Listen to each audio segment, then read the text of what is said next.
नवी मुंबईच्या वाशी बाजार समितीमध्ये कोकणामधील हापूस आंब्याची आवक झाली आहे। 40 ते 45 हजार पेट्या वाशी मार्केटमध्ये, 4 डझन हापूसची पेटी 2 ते 4 हजार रुपयांना।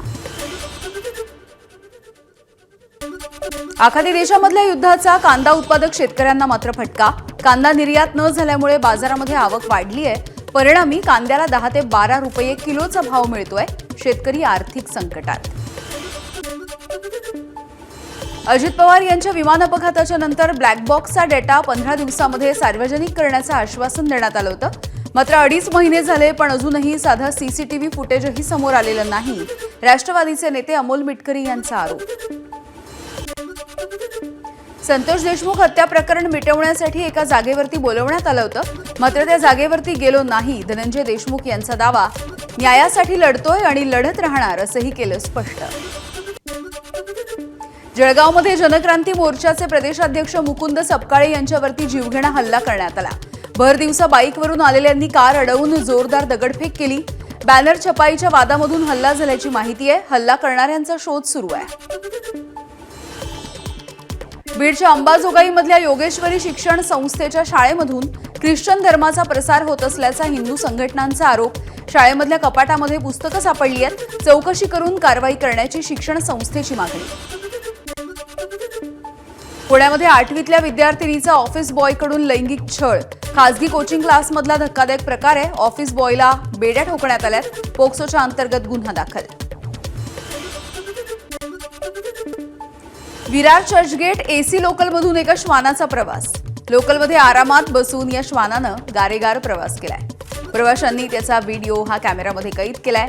रेल्वे प्रशासनाच्या सुरक्षेमधली त्रुटी या निमित्तानं समोर आली आहे।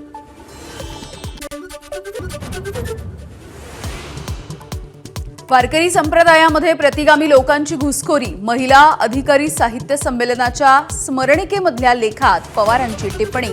महायुतीच्या नेत्यांची पवारांवर टीका। रोहित पवार आणि मिटकरींचा पलटवार।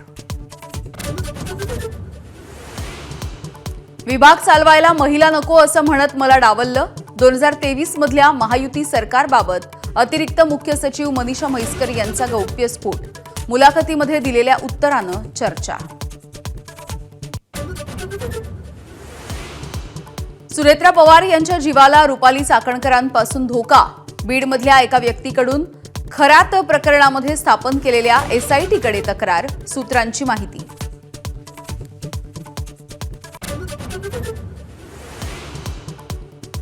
पुण्यामध्ये भुजबळांच्या हेलिकॉप्टरचं चुकीच्या ठिकाणी लँडिंग। पायलटने हेलिकॉप्टर हेलिपॅडवरती न उतरवता थेट पार्किंगमध्ये उतरवलं। सुदैवानं अपघात टळला। इस्लामाबादमध्ये अमेरिका आणि इराणच्या शिष्टमंडळाची चर्चा सुरू। पाकिस्तानी पंतप्रधानांच्या उपस्थितीमध्ये इस्लामाबाद टाक्सला सुरुवात। युद्धबंदी होणार का याकडे लक्ष।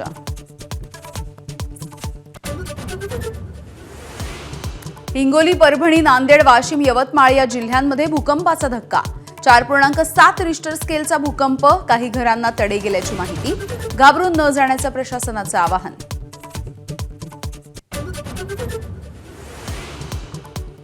राज्यामधल्या अनेक भागांमध्ये दुष्काळाच्या झळा। पालघर जिल्ह्यामध्ये पाण्यासाठी संघर्ष। बीड आणि गोंदिया जिल्ह्यामध्ये हंडाभर पाण्यासाठी वणवण।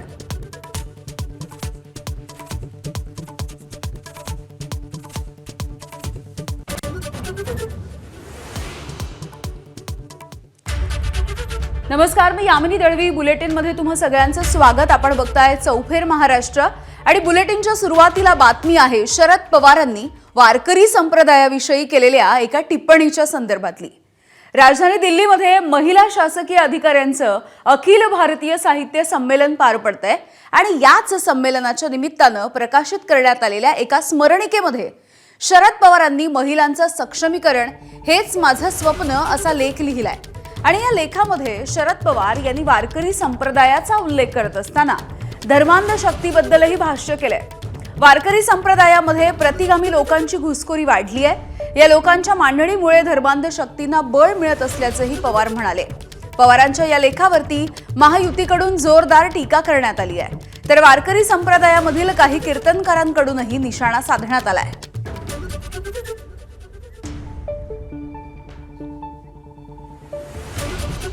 दरम्यान शरद पवार यांनी त्यांच्या लेखामध्ये नेमकं म्हटलंय काय ते जाणून घेऊया. वारकरी संप्रदायासारख्या समतेच्या चळवळीतही प्रतिगामी लोक घुसखोरी करू लागले. वारकरी संप्रदायामध्ये 60% लोक बोलताना धर्मांध शक्तींना अधिक बळ मिळेल अशा पद्धतीनं मांडणी करतात. म्हणून आता आम्ही यादी करायला सुरुवात केली आहे. आता साधारण 40 लोक असे दिसतात की ते वारकरी संप्रदायांमध्ये कीर्तन, प्रवचन यामधून पुरोगामी भूमिका मांडतात. दुर्दैवानं या प्रबोधनाच्या मार्गावर कुठेही महिला दिसत नाही. दरम्यान शरद पवार यांच्या या लेखाच्या नंतर आता राजकीय विश्वामधल्या नेत्यांनी नेमक्या काय काय प्रतिक्रिया दिलेल्या आहेत बघूया. मौलाना पवार, जेव्हा तुम्ही जाळीदार टोपी घालून ज्या लोकांबरोबर इफ्तार पार्ट्या जोडता ते तुम्हाला धर्मांध वाटत नाही, पण रामकृष्ण हरी आणि ज्ञानोबा तुकोबाचा गजर करत सामाजिक समता जोपासणारा आमचा संप्रदाय तुम्हाला धर्मांध वाटायला लागला. भारतीय जनता पार्टीने आणि RSSने वारकरी संप्रदाय नासवण्यासाठी भारताच्या इतिहासात, महाराष्ट्राच्या इतिहासात कधी नव्हे ती राजकीय आघाडी सुरू केली आणि तुषार भोसले नावाचा एक भोंदू वारकरी त्याच्यामध्ये अध्यक्ष केलेला आहे. हा तुषार भोसले आज पद्मविभूषण आदरणीय शरदचंद्र पवार साहेबांच्या बद्दल अतिशय अश्लाघ्य पद्धतीने वक्तव्य करतोय. वारकरी संप्रदायामध्ये दरवेळेला तुम्ही जर पाहत असाल तर अनेक जाती धर्माचे लोक असतात. कोणत्याही एका पर्टिक्युलर जातीचा माणूस त्या संप्रदायामध्ये नसतो आणि म्हणून त्याला जातीय बळ देणे वगैरे वगैरे हा जो काही अपप्रचार चाललाय तर खऱ्या अर्थानं हिंदू धर्माला डॅमेज करण्याचा हा एक प्रकार. पवार साहेबांनी 60% म्हटलं असेल, मी तर म्हणतो त्यापेक्षा अधिक प्रमाण आहे. आणि जसं पवार साहेबांनी ही खंत पण व्यक्त केली की ती प्रबोधनाची चळवळ ही लोप पावत असून त्याच्यामध्ये वेगळ्या विचारधारेचा एक शिरकाव झाल्याने मग आता कोणी पांडुरंग म्हणून कॅप्टन अशोक खरातची पूजा करतो किंवा आळंदीमध्ये केळगाव रस्त्यावर असलेल्या खासगी वारकरी शिक्षण संस्थेत मुलीला डांबून ठेवून अत्याचार केल्याची घटना असेल. या 3 घटना अलीकडच्या 3 महिन्याच्या काळामधल्या आहेत. याच्यावर आज जे उरबळून आंदोलन करतायत ती लोक कोणीच बोललं नाही. तर शरद पवार यांनी मांडलेल्या त्यांच्या मतावरती आता वारकरी संप्रदायामधल्या अनेकांनी देखील टीका केली आहे. शरद पवारांनी मान्य केलेलं आहे की आजपर्यंतची कीर्तनकारांची भूमिका आणि आत्ताची भूमिका हे कधी कीर्तन ऐकले माहित नाही. कदाचित ते घोंगडं वगैरे पांघरून समाजात मागं गर्दीत बसून चोरून कीर्तन ऐकत असतील आजपर्यंत, कारण त्याने पूर्वीची आणि आत्ताची प्रतवारी केलेली आहे आणि त्याने लवकर यादी जाहीर करावी. साहेब, वारकरी संप्रदायाने आजपर्यंत अंधश्रद्धा निर्मूलनाचं कार्य केलेलं आहे. कारण की आम्हाला ज्ञानोबाने तुकोबाने शिकवण दिलेली आहे, 900 कन्यापुत्र होती त्याने काय करणे लागे पती. वारकरी संप्रदायाने आजपर्यंत एवढंच कार्य केलेलं आहे, सर्व धर्मांना सामावून घेण्याचं. यारे यारे लहान थोर याती भलत्या नारी नर. पण जर हिंदू धर्मावर कोणी जर आघात करत असेल तर त्याची गैर नाही. शरद पवार यांच्या या लेखाच्या नंतर बुलढाण्यामधला वारकरी संप्रदाय हा आक्रमक झालाय आणि शरद पवार यांचा प्रतिकात्मक पुतळा त्यांनी जाळलेला आहे आणि शरद पवार यांच्या या लेखाचा, त्यांच्या मताचा निषेध करण्यात आलाय.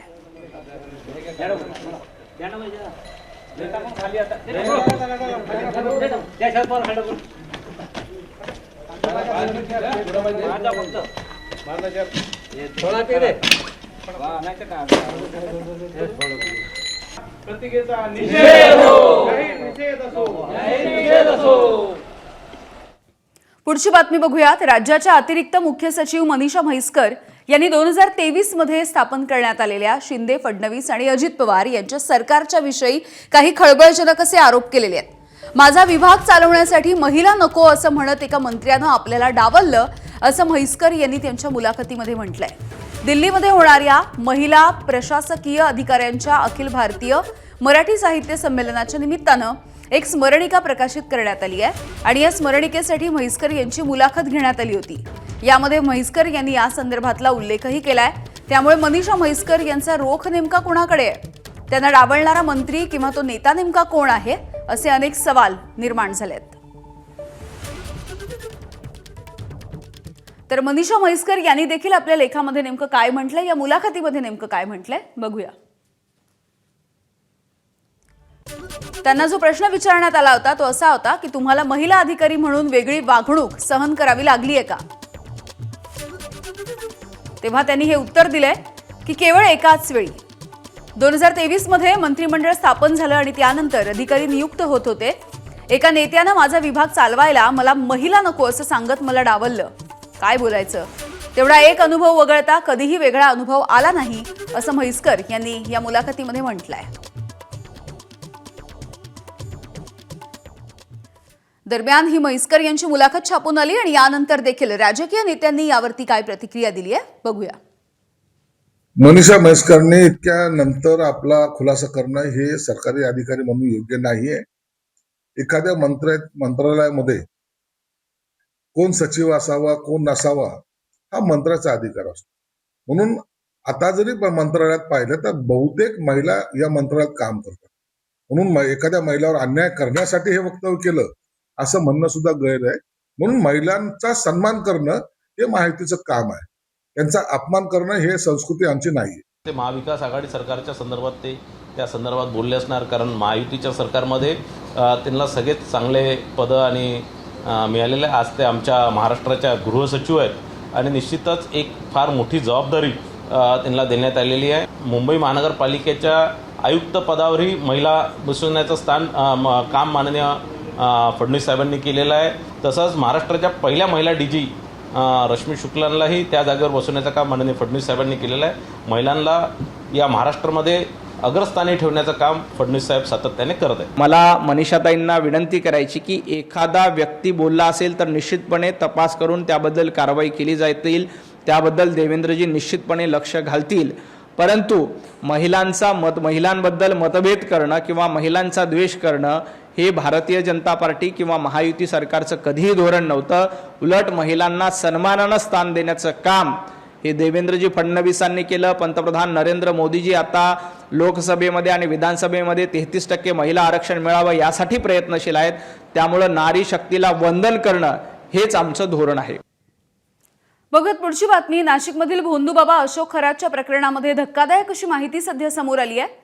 अशोक खरातच्या प्रकरणी स्थापन करण्यात आलेल्या विशेष तपास पथकाकडे बीडमधल्या एका व्यक्तीनं गंभीर अशी तक्रार दिली आहे. उपमुख्यमंत्री सुनेत्रा पवार यांच्या जीवाला रुपाली चाकणकर यांच्यापासून धोका असल्याचं या तक्रारदारानं म्हटलंय. अशी माहिती आता सूत्रांकडून येते आणि या तक्रारीमध्ये काही तथ्य आहे का की खोडसाळपणा केला जातोय याचा देखील शोध पोलीस घेत आहेत. अशोक खरातच्या प्रकरणामध्ये SITकडे हेल्पलाईन आणि इतर माध्यमांमधून वेगवेगळ्या तक्रारी येत आहेत. यामध्ये सुनेत्रा पवार यांच्या जीवाला रुपाली चाकणकर यांच्यापासून धोका असल्याची तक्रार आली आणि त्यामुळे खळबळ माजली. आम्ही उपमुख्यमंत्री सुनेत्राताई पवार यांची पूर्ण काळजी महाराष्ट्राचं पोलीस खातं घेईल. महाराष्ट्रामध्ये आपल्या पोलीस खात्याने यापूर्वीही चांगली कामगिरी केलेली आहे. त्यामुळे जरूर अशा प्रकारचं पत्र असेल काय जे काही येत असतील त्याची चौकशी पण केली जाईल, पण योग्य सुरक्षा तर आहेच. सुनेत्रा पवारांच्या जीवाला धोका आहे असं एक SITला पत्र दिले बीडमधून. असं आहे की ते असेल तर निश्चितपणे त्यांना पण संरक्षण आहे. आणखी संरक्षण मुख्यमंत्री देतील आणि कार्यकर्तेसुद्धा आम्ही सगळे त्यांची काळजी घेऊ.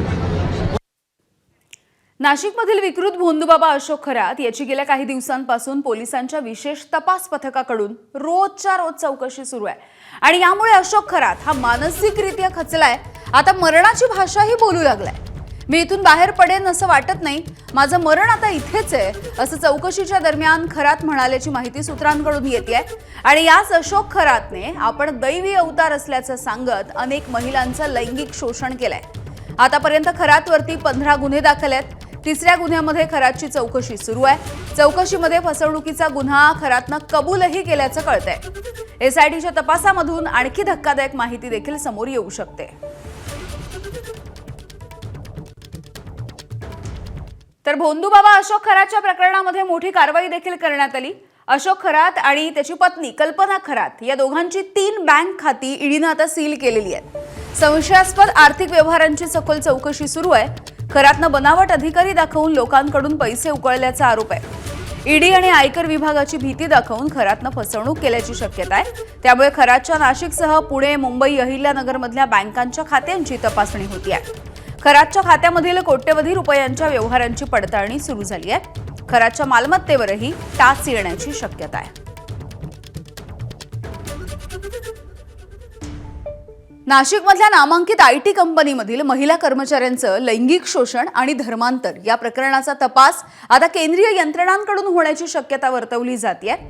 NIA, ATS आणि CBI या प्रकरणाचा तपास करण्याची शक्यता आहे. SIT कडून या प्रकरणाची महत्त्वाची माहिती या तिन्ही केंद्रीय तपास यंत्रणांना कळवण्यात आली. लैंगिक शोषण आणि धर्मांतराच्या प्रकरणामध्ये मोठं रॅकेट असल्याचा संशय आहे.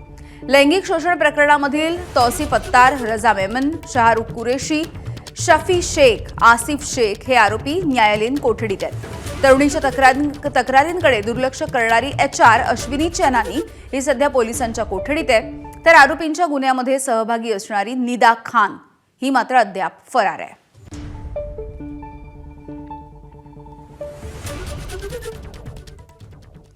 तर या कंपनीमधल्या महिलांचं लैंगिक शोषण आणि धर्मांतराच्या प्रकरणामधल्या आरोपींच्या घरावरती बुलडोजर चालवण्याची मागणी आमदार देवयानी फरांदेंनी केली आहे. तर गोपीचंद पडळकर यांनी या सगळ्या प्रकाराला कॉर्पोरेट जिहाद असं नाव दिलंय. आमच्या तिन्ही आमदारांची आमची मागणी आहे की हे जे कोणी सगळे तथाकथित नालायक ह्या गावाचं नाव बदनाम करतायत त्यांच्या घरावरती बुलडोजर फिरवावा ही आमची माननीय मुख्यमंत्री महोदयांकडे मागणी राहणार. आणि धर्मांतरण पण अतिशय गंभीर आहे. लग्न झालाय हरामखोर आणि आमच्या मुलींवरती बलात्कार करतोय. खरात असेल तर खरात, ह्या सगळ्यांना मी तर म्हणेल चौकामध्ये फाशी द्या. नाशिक मधलं जे प्रकरण समोर आलेलं आहे, IT सेक्टरमध्ये उच्च शिक्षण घेतलेल्या मुलींना सुद्धा टार्गेट केलंय. हा कॉर्पोरेट जिहाद आहे. नाशिकमध्ये जो प्रकार घडलाय तो अत्यंत गांभीर्याने घेण्याची आवश्यकता आहे. पाहूयात पुढची बातमी. राज्याचे अन्न आणि नागरी पुरवठा मंत्री छगन भुजबळ हे आज हेलिकॉप्टरच्या अपघातामधून अगदी थोडक्यात वाचले आहेत. पुणे जिल्ह्याच्या पुरंदर तालुक्यामधल्या खानवडी येथे हेलिकॉप्टरच्या लँडिंगच्या दरम्यान मोठा अपघात होता टळला. भुजबळ हे नाशिकवरून पुण्यामध्ये महात्मा ज्योतिबा फुले यांच्या जयंतीच्या निमित्तानं आयोजित करणाऱ्या एका कार्यक्रमासाठी गेले होते. मात्र नियोजित हेलिपॅडवरती हेलिकॉप्टर उतरवण्याच्या ऐवजी पायलटनं हे हेलिकॉप्टर थेट कार पार्किंगच्या जागेमध्ये उतरवलं. त्यामुळे काही काळ या परिसरामध्ये गोंधळाचं वातावरण निर्माण झालं. कार्यक्रमासाठी स्वतंत्र हेलिपॅडची व्यवस्था करण्यात आली होती. तरी देखील कार पार्किंगच्या जागेमध्ये हेलिकॉप्टर उतरवल्यामुळे खळबळ माजली.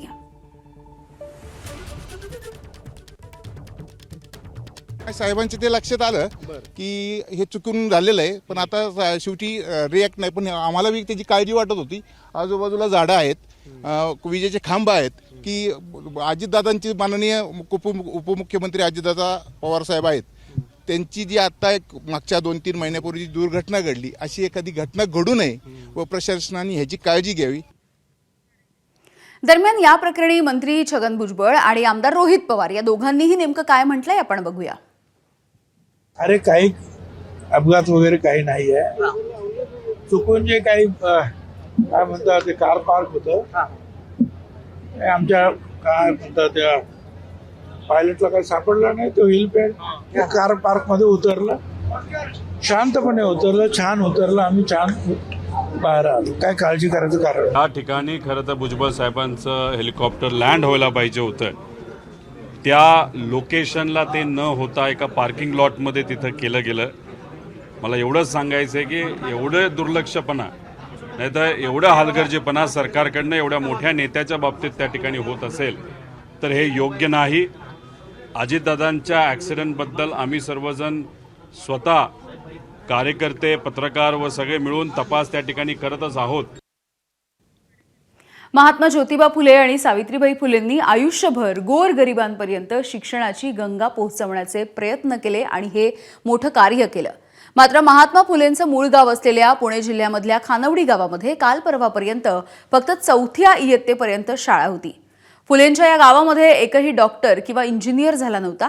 मात्र आता महात्मा फुलेंच्या या खानवडी गावामध्ये जिल्हा परिषद आणि क्रिस्टल इंडिया हाऊस या संस्थेच्या वतीनं थेट CBSEची शाळा सुरू झालेली आहे. CBSE अभ्यासक्रम शिकवला जाणारी ही जिल्हा परिषदेची शाळा आहे. ज्यांची आर्थिक स्थिती नाजूक आहे अशा विद्यार्थ्यांना या शाळेमध्ये बालवाडीपासून पदवीपर्यंतचं शिक्षण हे मोफत दिलं जाणार आहे. मुख्यमंत्री, उपमुख्यमंत्री आणि इतर मंत्र्यांच्या उपस्थितीमध्ये आज महात्मा ज्योतिबा फुले यांच्या जयंतीचं औचित्य साधून या आगळ्या वेगळ्या शाळेचं उद्घाटन करण्यात आलं.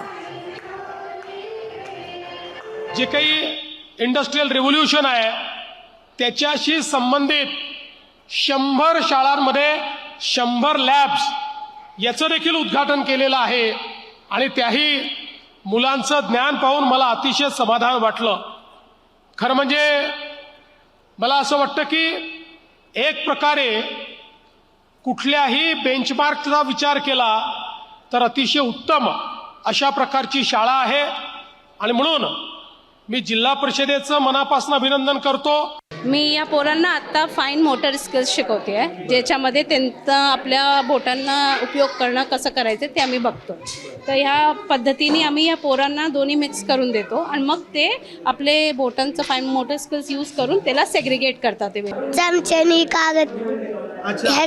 कागद उचलून यामध्ये टाकताय, बोटांनी तुम्हाला कसं पकडायचं ते शिकवताय. अच्छा, असं पकडलं.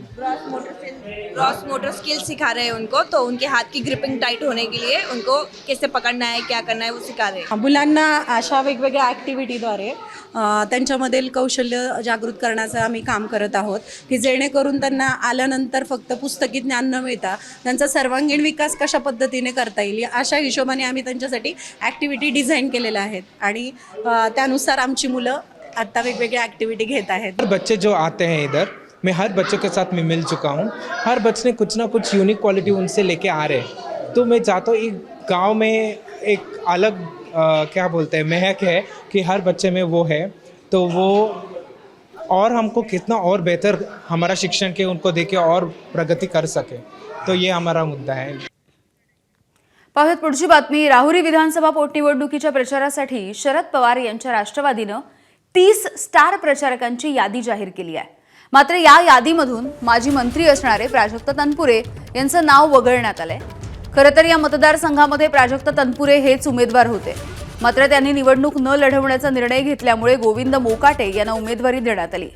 त्यांचा प्रचार आता राष्ट्रवादीचे 30 स्टार प्रचारक करणार आहेत. विशेष म्हणजे या यादीमध्ये प्राजक्त तनपुरे यांचे मामा जयंत पाटील यांचं नाव स्टार प्रचारकांच्या यादीत आहे. त्यामुळे जयंत पाटील या मतदारसंघामध्ये प्रचार करताना दिसतील.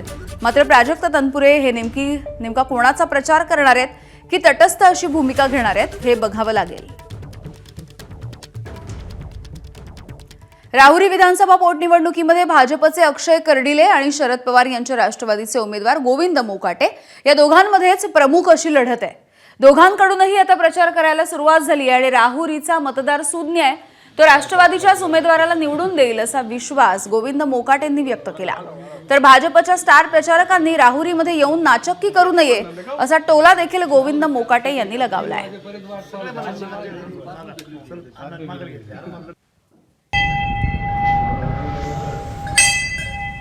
आमच्यामुळं 40 असो ना 400 असो इथं टिकणार नाही. इथं मला एक भाजपच्या मोठ्या कार्यकर्त्यांना सांगूशी वाटतं का येऊन आपली डिपॉझिट जप्त किंवा आपली नाचक्की होण्यापेक्षा न आलेलं बरं राहुरी मतदारसंघात. हा मतदारसंघ ह्यावेळेस 4 तारखेला ज्यावेळेस निकाल लागला त्यावेळेस शरद पवार साहेबांचा खंदे कार्यकर्ता हा गोविंद मोकाटे इथं 4 तारखेला निवडून येत असतो. केमिकलयुक्त कोल्हापुरी गुळाच्या मुद्द्यावरून गुळ उत्पादक शेतकरी आणि व्यापारी यांच्यामध्ये संघर्षाचं चित्र निर्माण झालंय. केमिकलयुक्त गुळाची जबाबदारी घ्यायची तरी कुणी असा प्रश्न निर्माण झालाय आणि या सगळ्याचा परिणाम कोल्हापूरमधल्या गुळ सौद्यांवरती होतोय. कोल्हापूर जिल्ह्यामधील बहुतांश गुऱ्हाळ घरं सध्या बंद आहेत. मात्र ज्या गुऱ्हाळांमध्ये अजूनही गुळ उत्पादन होतोय अशा गुळ उत्पादक शेतकऱ्यांनी आजपासून गुळाचं उत्पादन थांबवण्याचा निर्णय घेतलाय. काही दिवसांपूर्वी गुजरातमधल्या मार्केटमध्ये अन्न आणि औषध प्रशासन विभागानं कारवाई केली होती. यामध्ये कोल्हापूरमधून निर्यात झालेल्या गुळामध्ये घातक असे केमिकल्स आढळून आले. केमिकलयुक्त गुळासाठी नेते राजू शेट्टी यांनी व्यापाऱ्यांना जबाबदार धरलंय. काळामध्ये कोल्हापूर गोल्डच्या नावाखाली कर्नाटकातला गूळ विकला जातो.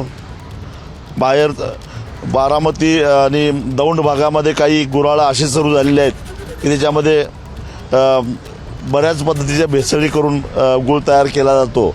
कोल्हापुरी गुळासाठी जास्त पैसे द्यायची ग्राहकांची जी तयारी होती, एक प्रकारे ग्राहकांची सुद्धा फसवणूक व्हायला लागलेली आहे.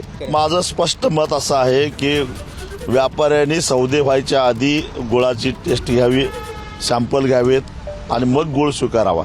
एकदा गूळ आल्यानंतर मग शेतकऱ्यावर जबाबदारी टाकणं योग्य नाही आहे. दिवंगत उपमुख्यमंत्री अजित पवार यांच्या स्मारकासाठी कोल्हापूरमध्ये एक जागा निश्चित झाली आहे. कोल्हापूरमधल्या KSBP नेचर पार्क या ठिकाणी हे स्मारक उभारलं जाणार आहे. स्मारकाच्या ठिकाणी मोठं राजकीय दालन उभारलं जाणार आहे. यामध्ये अजितदादांची संपूर्ण राजकीय कारकीर्द देखील या संदर्भात माहिती दिली जाईल. कोल्हापूर महानगरपालिकेच्या पहिल्या सर्वसाधारण सभेमध्ये अजितदादांच्या स्मारकाबाबत ठराव झाला होता. वर्षभरामध्ये हे स्मारक पूर्ण करण्याबद्दल चर्चा झालेली. आता याबद्दल जागेची निश्चिती झाल्यामुळे लवकरच कोल्हापूरकरांना अजितदादांचं स्मारक बघायला मिळेल. बातमी सोलापूरमधली. सोलापूर जिल्ह्यामध्ये विना परवाना पुतळा उभारल्यास थेट FIR दाखल होणार आहे आणि 4 तासामध्ये तो पुतळा हटवला जाणार आहे. या संदर्भामध्ये संयुक्त परिपत्रक जिल्हाधिकारी, पोलीस अधीक्षक आणि जिल्हा परिषद CEO यांनी जारी केलंय. या परिपत्रकानुसार विना परवाना उभारलेल्या पुतळ्याची माहिती लपवल्यास 7 दिवसांमध्ये पोलीस पाटलाचं निलंबन केलं जाईल. तर या घटनेची पूर्वकल्पना न दिल्यास ग्रामपंचायत सदस्यांच्या विरोधातही अपात्रतेचा प्रस्ताव सादर केला जाईल.